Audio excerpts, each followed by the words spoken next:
So the title of our book, The Micro Perspective of Tourism and Hospitality. The Micro Perspective of Tourism and Hospitality. So during our first meeting, I was able to discuss you about what are the things that you'll be going to expect on this subject.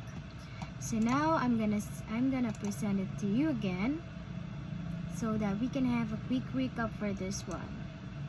So the chapter 1 of this book is all about the psychology of tourism. Wherein we discuss about what are the motivations of the tourist, why do they travel. So of course, tourists will travel because they wanted to escape, they wanted to have a relaxation, they wanted to have a relief of tension, they wanted to have a sunlast or physical or health issues, or they wanted to be together with their family, and they wanted to know the ethnic and the way of life of that particular place. And some want to have a self-discovery, and some want to explore the culture of that particular place. And of course, some people would travel because of education, and that would be what you were doing in the next semester katong makapasar. And then some of the people will travel because of business, and some of the people just wanted to travel because they have an interest in their foreign areas and the scenery of the place. And of course, we have two basic travel motivators, which is the physical motivator, the cultural, four actually. That is a physical motivator, the cultural motivators, the interpersonal motivators, and the status and prestige. So when we say physical motivators, these are the motivators na physically, from the word itself, physical, you wanted to relax, you wanted to have a sports participation, you have the peace recreation. And of course, another type of motivation is the cultural motivation, wherein this includes the desire to know about the other countries' music, art, the folklore, dances, and paintings. So another one is the third travel motivator is the interpersonal motivators. So this is where the desire to meet with the family, with the friends, relatives, and the family members that wanted to escape their daily routine. And of course, lastly, it's the status and prestige motivators. So this is concerned with the ego needs and the personal development. So this includes in this group that are related to the business itself. They wanted to travel because dato lang ko, mo travel ko kay dato ko. This is kind of muna siya ako ang label. So the travel ko kay dato ko. Nga na bitaw. Travel would enhance one's recognition and a good reputation. So, muna siya isa sa mga kind sa travel motivator. So, what are the tourist motivators, The need for escape or change. Mo siya itong discuss ganina. The travel ang tao kay ma-escape sila silang daily life. They want day-to-day basis. And some people would travel for health. Just like Miss Chris Aquino, mag-travel siya dito sa Singapore because according to her, one of the best places where you can seek medical hospitalization is in Singapore. So they travel there to be healed by the good doctors and nurses in the Singapore. And of course, some people would travel because of sports. Uso kay na sa una katong mga NMRA, aning anam, ang uban kay kanang sa basketball, kanang sa football, nga uso kay na dito pod sa US, wherein tanang states sa US kanang magkuan sila, mag-football sila, mag-travel sila para mag-compete og football. And of course, one of the travel motivators is social contact, where you wanted to interact with the people, wherein much travel grows out of the social nature of the people. Okay, again, the status and prestige, that's what I've told you guys earlier. Katong mag-travel ka because you think that traveling is one of the things that can recognize you nga dato ka, that you are prestige people, that this is for your ego and for self-enhancement. So that's gonna be it is. And chocolate. Travel for education. Yes, of course. Again and again, tourists would travel because of education. Educational tours. They wanted to learn something. They wanted to explore something. They wanted to know that particular place and something like that. Okay, study. Okay. We also have cultural experiences, wherein people travel because they wanted to explore that particular culture in that particular place. Gusto nila ma-discover. Okay. Take note of this one. People will travel for shopping and bargain hunting. Magwasa sa exam. Too many people have the joy and the desire to buy a certain goods, and for major reason, millions of travelers go to Hong Kong, Singapore, and other tax-free ports to shop.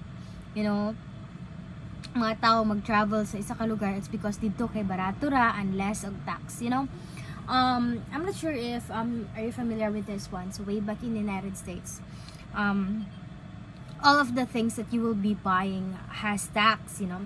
So if mayroon ka dirag pike burger nga tag 25, dili na siya 25 gid mo bayaran. Kung 25 na si mino, dili na 25 mo mabayaran. So mudagan pa na siya 26.5 kina na siya tax. And every single thing that you purchase in that country, nagi na siya tax. And even sa iPhones, and even sa tubig, tanan, computer, tanan yun, everything that you will buy has tax. So just like for example, kung mag-grocery ka, niya imong budget kay 1,000 ra, niya imong gitotal tanan 1,000 nito, niya ang naabtan na siya total og tax 1,025. So kuan gyud to nimo kay 1,000 naman imong money. So that's why you always have to kanang magunahon na kang napay sobra ani, so plus tax pagid na siya. Okay, excuse me. But there are certain states in the United States na tax free. Nakalimot ko sa uban, but isa adto is ang Oregon. That's why katong before ko niuli og Pinas, niya mig Oregon, Portland, para magbayog iPhones. Yan, nagpapalit man to akong igagaw, ipalitan akong mama, nagpalit pa ko para sa akong self, kay iPhone 10 naman to akong cellphone, so nagpalit ko 11. Dito ko nag-travel me to Oregon, kay Oregon and Seattle is like 2 hours away naman siguro to, nga mag-drive lang. So it happens that we have friends nga na car, then if ever kung dito siya vacant, nara po yung train na pwede nimo masakyan. So dalalaag na lang po kay mauli naman mi, so mo to na ni-travel mi dito, kay kung diri mi sa Seattle mo palit, basta na sa Pagadian mi mo palit, kanagid siya tax, so mudagan gyud og $100 plus kapi ng tax. So instead of my iPhone is $900, may magsaka siya $1,000. Whereas dito ko mo palit sa Oregon, kanang same ra gyud, kung tag $900 siya, $900 siya. So nga na siya, there are certain states in the United States of America that is kanang walay tax. And of course, there are a lot of countries as well here in the world nga less of tax. I mean, if here in the Philippines, ang atuang mga baligya is gi-include ng tax, but there are some places over here that doesn't include tax as well. Kana pong mga fancy nga restaurants bitaw nga wala siya, is exclusive of tax. Pakita silang mga menu nga the menu prices are exclusive of tax, na dili inclusive ang iyang tax ana siya. So muna siya gingon, one of the reason why people travel is because of the bargain hunting. Okay, so we have the professional and business motives, and we have the search for natural beauty. So those are the travel motivators. So we're napata sa chapter 1 ha. Okay, so we also have the classification of travelers based on the purpose of travel, of course, and we also have the incentive travelers, wherein the travelers mo biyahe sila, it's because it is required sa ilang companies, seminars and stuff like that. The business travelers attending for meetings, conventions, and congresses, And also, ang uban kay ginapa-travel lang gid kay incentive. So if you reach this quota, mag-travel gid ta dito sa Hong Kong. Everything, all expense paid by the company itself. So those are the things. When you guys are employed to the big companies, you know, big companies, these are the things that they will give you as a reward. Magawas na sa exam, okay? And so we also have classifications of pleasure or personal travelers. We have the resort travelers, we have the family, the elderly, and the singles and the couples. Okay, so let's go now to the travel constraints. So, excuse me, ganun ang people dili man maka-travel. First and foremost, lack of money. Dili man kita ka-travel kung wala tay kwarta. Kailangan natong pamiliti, kailangan natong kwarta para kailangan natong kwarta para kailangan natong kwarta para makabayad ta sa atong accommodation, sa atong pagkaon, and sa tourist attractions, mga entrance and everything. So yeah, so we needed all those things. That's why money is very important when we are traveling. So one of the travel constraints mo nang dili maka-travel ang tao is because wala sila kwarta. Second, masipag na kay kwarta but wala kay time. So some of the people cannot travel because they are lack of time. Of course, labaw na sa mga adulting dia or kanang dili na ka makahatag og time for traveling is because na kay trabaho. And also for you guys, if you are students, of course, most of the time ay wala pa gid mo naka-graduate, nag-spend gid inyong life sa school, you know. So mo na siya. Lack of safety and security. So makaingon ta the politician, lack of safety and security, excuse me. So lack of safety and security. So most of the people that are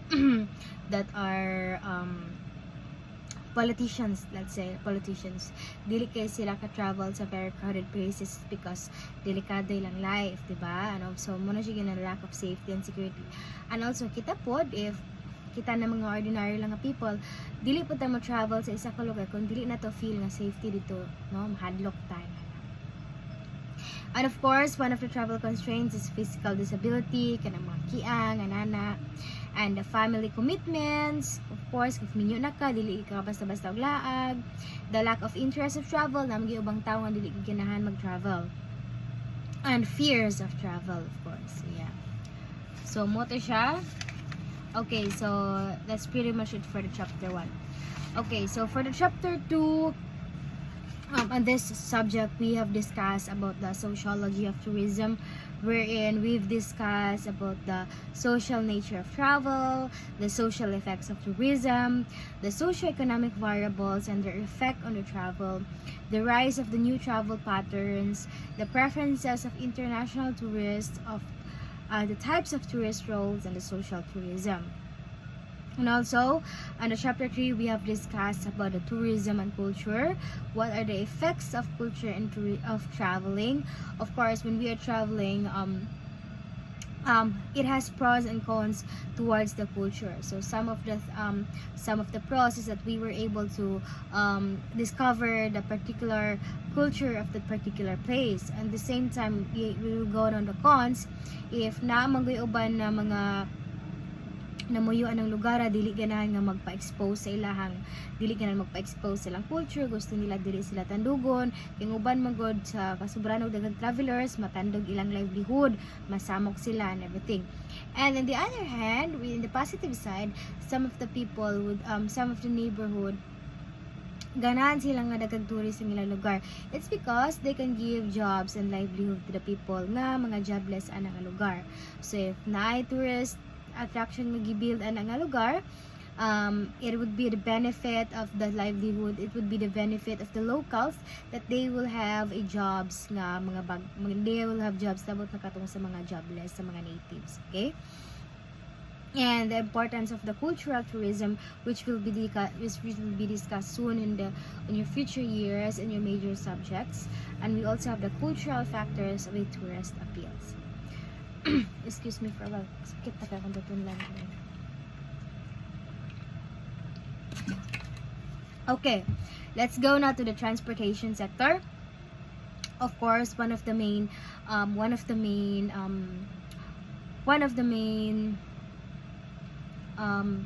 factors in traveling. One of the main importance na if mag-travel guys, of course, the transportation. Sa second year, muna ni ilang major subjects karon. So kung ano naman second year mo, maagyan ninyo ang intro to transportation na subject. Of course, if mag-travel ta, we need a transportation. What are the three types of transportation? We have the land transportation, the water transportation, and we have the air transportation. Okay, we have discussed about the pre-industrial travel system era. We have discussed the early industrial system era, the express. And of course, we have discussed about the historical development of the transportation system. We have the selection of transportation and the airline regulation. So kanapon, we will discuss that future sa inyong mga major subjects. Of course, we have discussed also the accommodation, wherein na-tackle na to ang history of accommodations, or of the lodging industry, what are the types of accommodation, magawaske po na. The classifications of hotel from 1 star, 2 star, 3 star to 5 star, the rating systems, and we also have the organization of lodging industry, the management methods, and the hotel terminologies, the room rates, the hotel profitability, the accommodation reservation, and the accommodation promotion. And next also in tourism, we have the food and beverage sector. Bante lang nang wala na minaw diha ha. At the end of this discussion, I'll be giving all the items also nga magawa sa exam. But before that one, we have to wrap up all these topics again before that one. Okay? So we have here the food and beverage sector, wherein we have discussed the history of food and beverage. So what are the types of restaurants? What is the franchising, the benefits of franchising? The restaurant profitability, we have the airline catering, the food quality. Later on in your major subjects, you will discuss about the HACCP plan. Muna siya sa isa sa inyong mga project. And we have the logistics, the airplane galleys, the flight kitchens, the difference between airline catering and restaurant catering. And of course, the restaurant promotion. Di na din magawas ang inyong marketing side. Okay. Let's go now to the recreation and leisure. Ano naman na nag-discuss? Go ahead, Block 3. Yes, we have here the recreation and leisure. We have the meaning of recreation and leisure. We have the recreational activities. We have the varied views of recreational and leisure. So why do people love to... Would your teacher know if your screen recording in Gmeet? Ooh, ngano man di ay? Nganong ga screen record man mo, ha? Yes, princess. Okay. We have the two major recreation service components. We have the theme parks. We have the need for professional leadership. We have emerging professional identity. And the challenges in recreation and leisure.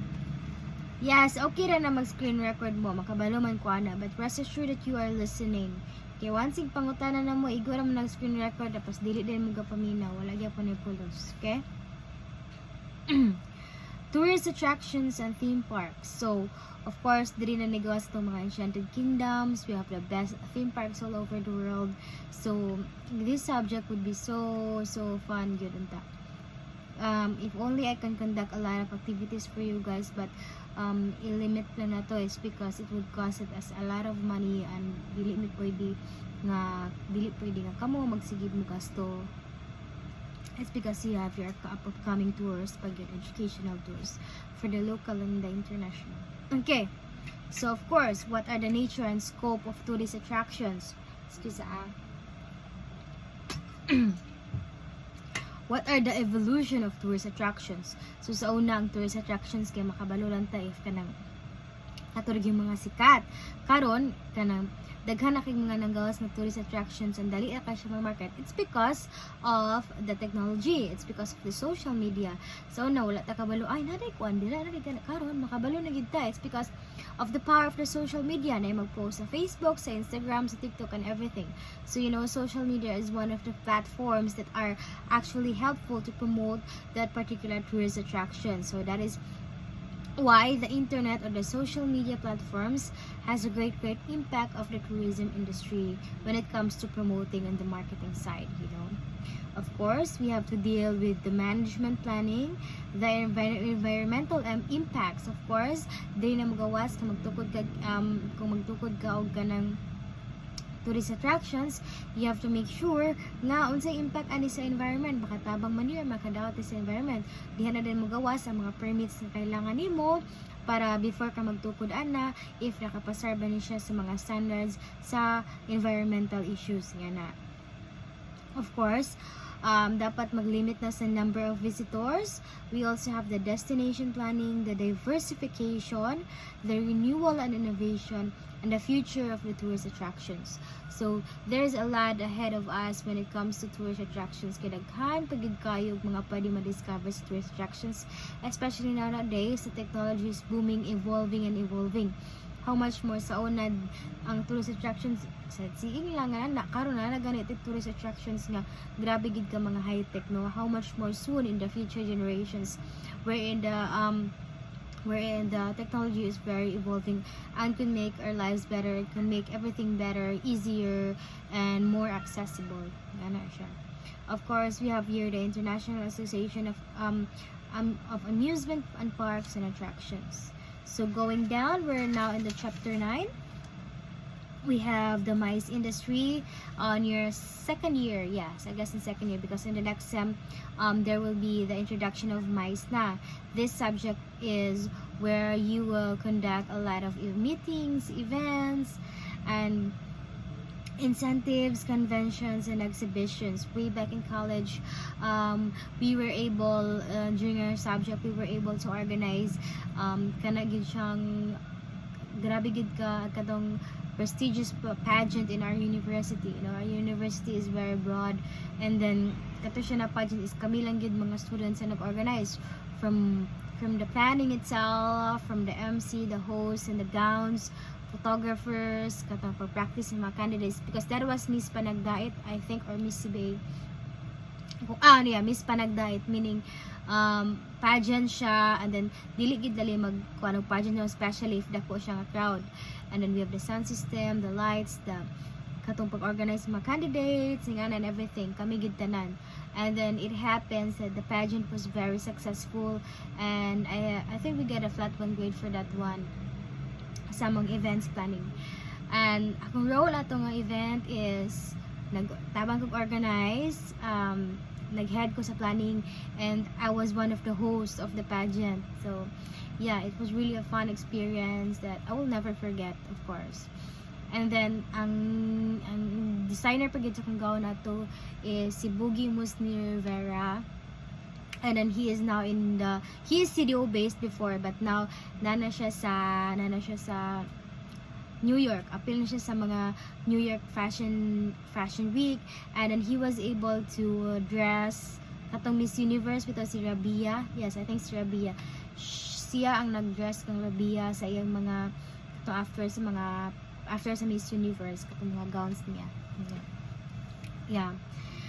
So, in the MICE industry, you will be able to organize your own events. That's why, if you will be a good student, you will be graduating in this course, kadaghan kay mo balaan, because if magtinarong lang gid mo ani, grabe kay ni ka purposeful nga course, so daghan kay mo basig asa mo pwede ilabay.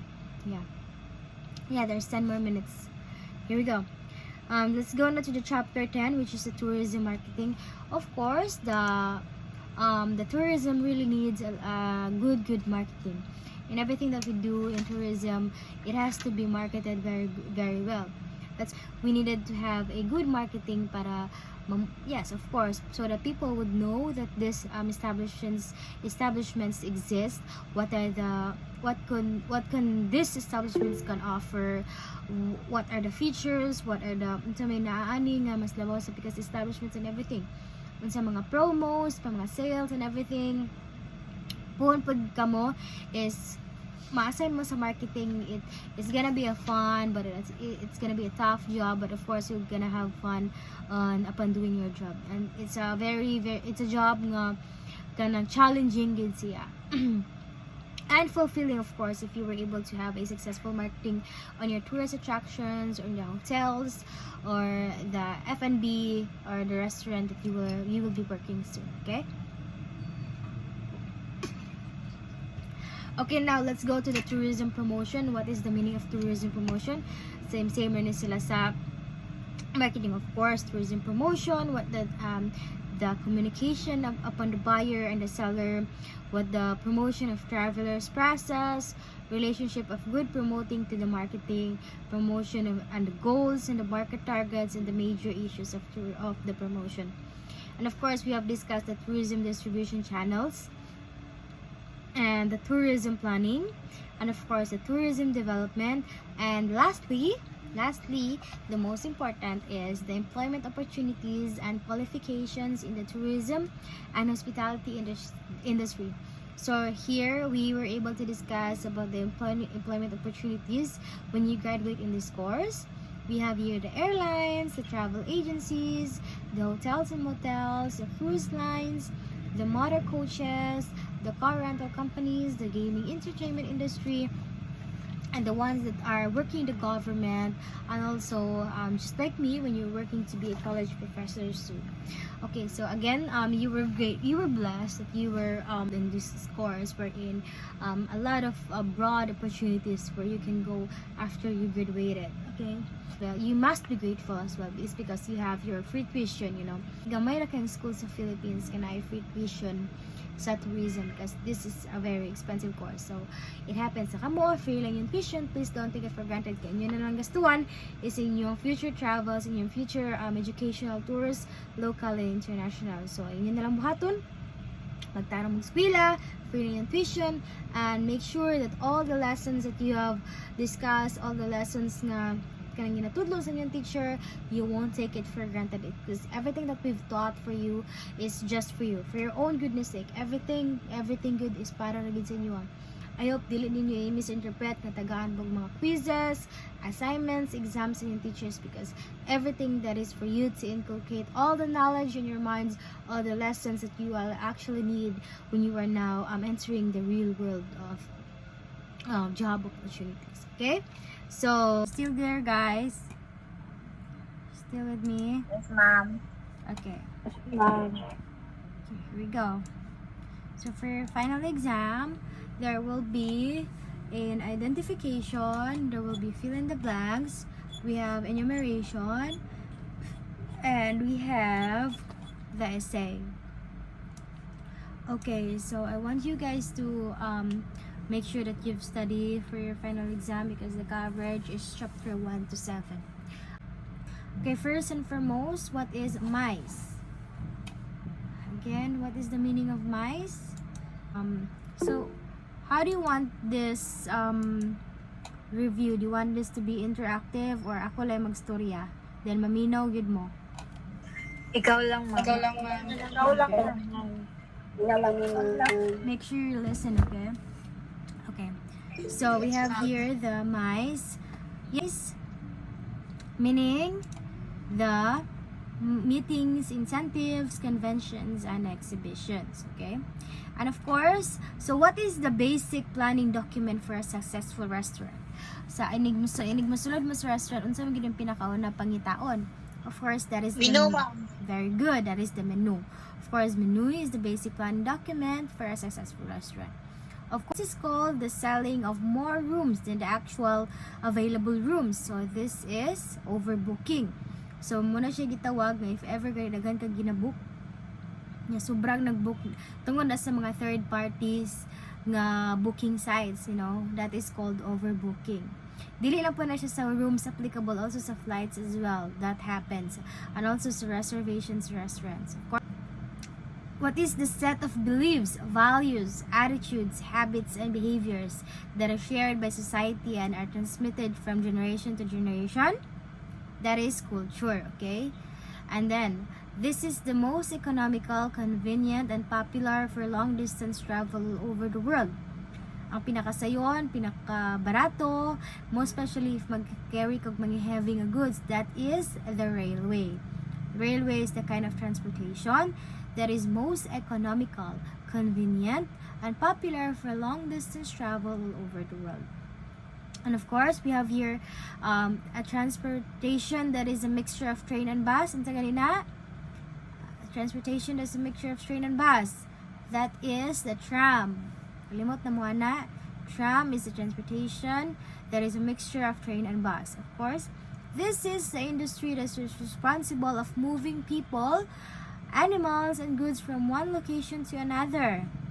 So, matik na siya. This is the transportation industry. Again, the industry that is responsible for moving people, from animals and goods from one place to another. That is the transportation industry. So kanina discuss ito ni ganina. One of the travel motivators where tourists buy merchandise at low cost. Unsa man na siya? That is the bargain hunting, di ba? Katong adto lang lain lugar para lang mag-shopping kay barato ra dito or tax-free nga lugar.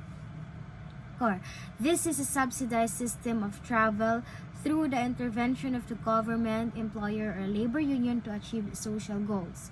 That is the social tourism.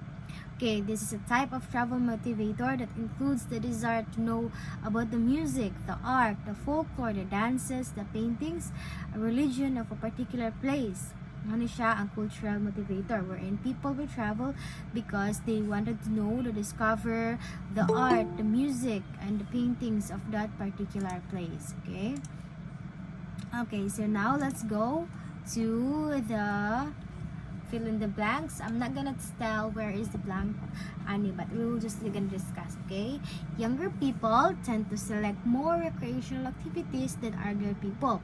Of course, mas ganahan gid og travel nga kanang dagdag physical activity ang kanang mga younger people than the older people.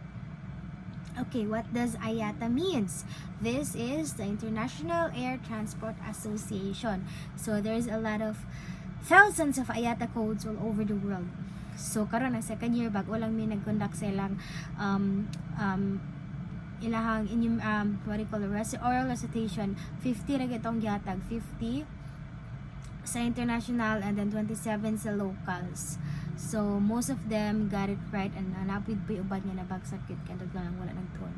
So hopefully kamo puhon sa inig second year na mo karon pala nagsugod na mo memorize sa mga IATA codes. When we say Cebu, that is CEB. When we say Singapore Changi Airport, that is SIN. We have General Santos City Airport na siya GES. When we say Pagadian Airport na PAG, Los Angeles Airport mo na siya LAX, na something like that. IATA codes. Okay, so paradors are generally old castles, convents, and monasteries that have been converted on hotels in Spain.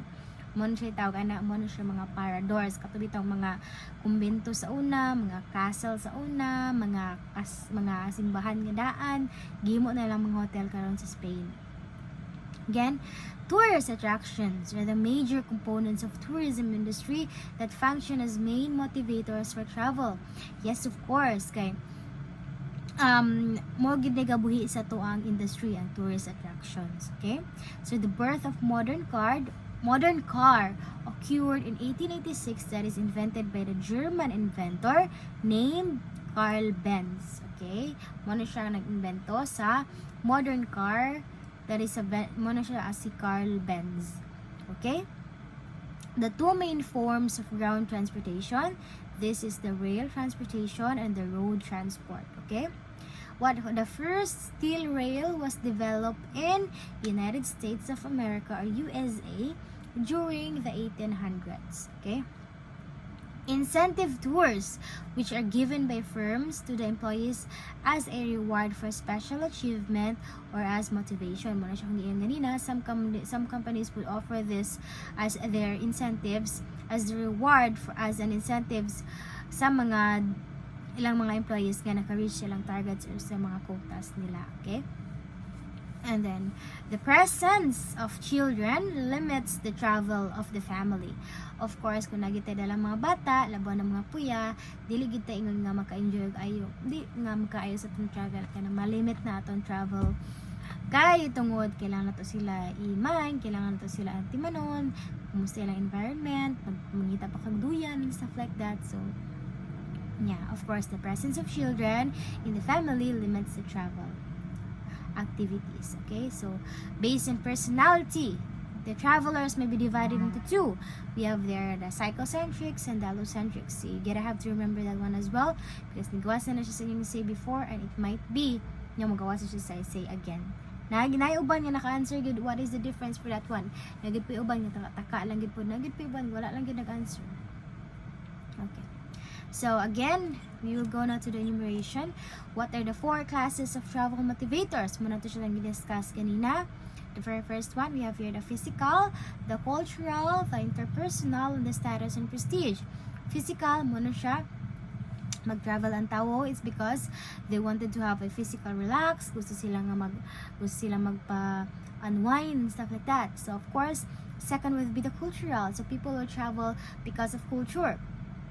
They wanted to explore the different kinds of culture of that particular place. And third is the interpersonal. People will travel because they wanted to socialize with their friends, families, their partners in life, kana mag-honeymoon, mag-date, or mag-self-discoveries lang. Lastly is the status and prestige, wherein people will travel is because they think that the traveling is one of their egos. There's one of the character na makaingon silang mag-travel kayo nga nga lugar, kung Paris, dato kayo nga and stuff like that. So yeah. Of course, we have here the 11 tourist motivations that we have discussed also earlier. We have the need for escape or change. Of course, we have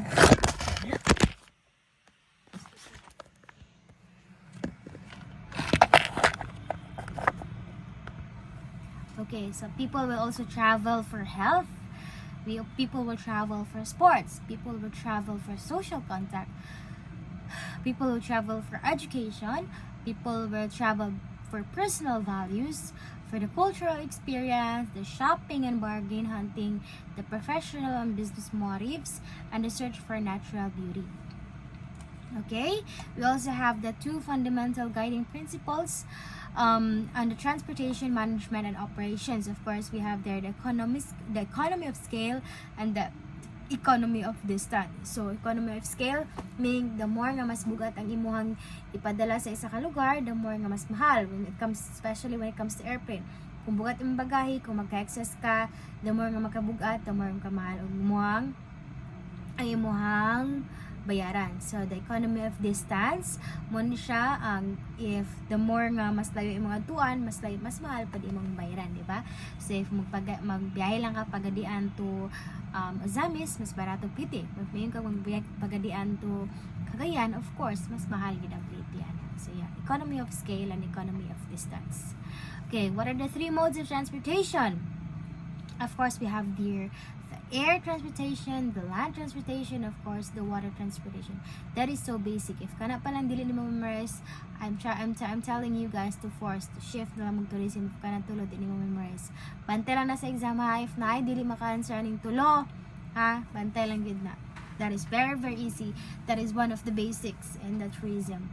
Again, what are the 3 modes of transportation? We have the air transportation, the land transportation, and the water transportation. Easy as that.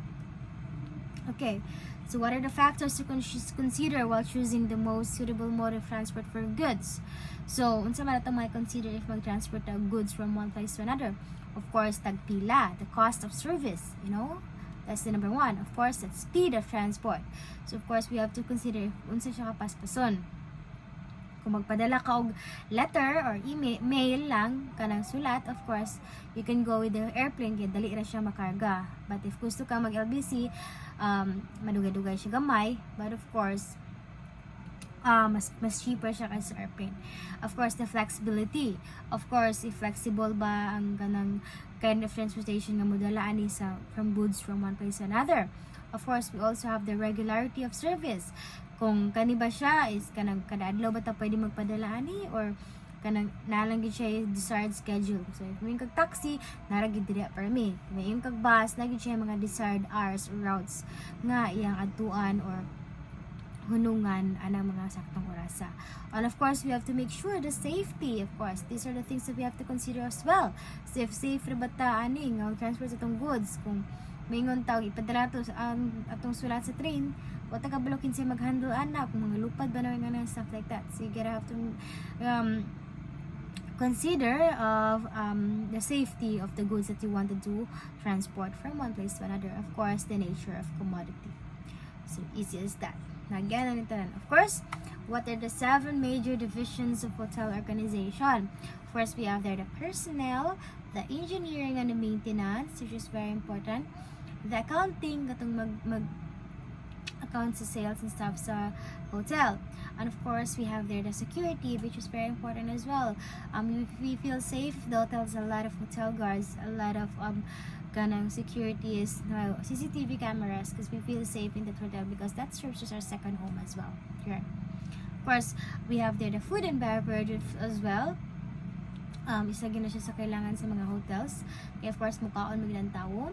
And the marketing and sales, yes. And lastly, the rooms division. Kaya pa? Kaya pa, ma'am. Okay, apit na. Okay, let's go now to the star rating system in accommodation and its meaning. Very, very easy. We have the 1 star, 2 star, 3 star, 4 star, and 5 star. When we say 1 star, good, better than average. Okay? So when we say 2 star, very good. When we say 3 star, that is excellent. When we say 4 star, that is outstanding. When we say 5 star, it is one of the best in the country. And napag yung mga uban hotel, mga 6 to 7 star, but most especially 1 to 5 star lang yun na siya. Sagara. Okay? That's pretty much it for the enumeration. So now let's go for the essay. So for the essay, there's gonna be 4 and dili lang siya. It's gonna be 6 or 8, but dili na ako ingon ng tanan. But mostly aning nga manggawas is kanang naagian na ninyo ang uban, and then if kasabot gid mo sa topic, masabtan ra gid ninyo if nagtuon. Okay, so you have to explain why is the transportation played a significant role in the tourism industry, nganong kailangan magyud. Of course, what is the importance of cultural tourism, and why is the MICE important of the tourism industry, and what is the significant role of marketing and tourism. Okay, and this particular question, I am very concerned with this one, is because naang uban na pagiwa kasabot. Okay, why is MICE important in the tourism industry? So yes, of course, important gid ang MICE sa tourism industry, because this is why the tourism industry is booming, because of the meetings, incentives, the conventions and exhibits. No? Because of this one, daghan kay mga job opportunities na mahatag sa atong industry. Okay, if na mga events, of course, kailangan natong pagkaon. We needed the food and beverage. If na events, kailangan natong transportation. Mabuhi na po natong mga airlines, mga katrabaho sa airplanes, mga katrabaho sa ground transportation sa airplanes. And of course, mabuhi po na nga to ang food and beverage. It's because mukaon man gid ang mga tao sa mga conventions, sa meetings and events like that. So atong mga food and beverage staff, mabuhi gid sila. So dili na din magawa sa atong mga waiters, servers, bartenders and stuff like that. So tanan. So really, MICE has a great impact in the tourism industry. Okay. So I guess that's pretty much it that I can share with you guys. Then ang uban is self-explanatory. Ang uban is for you to study na. Basta ang tanan na magawas nara sa itong libro. And if ever naminaw ka ni nga discussion, you will really pass in the final exam. Remember, the final exam has a great percentage of your final grade as well. So I hope you guys will have a good score for this one. Okay, 1, 2, 3, smile.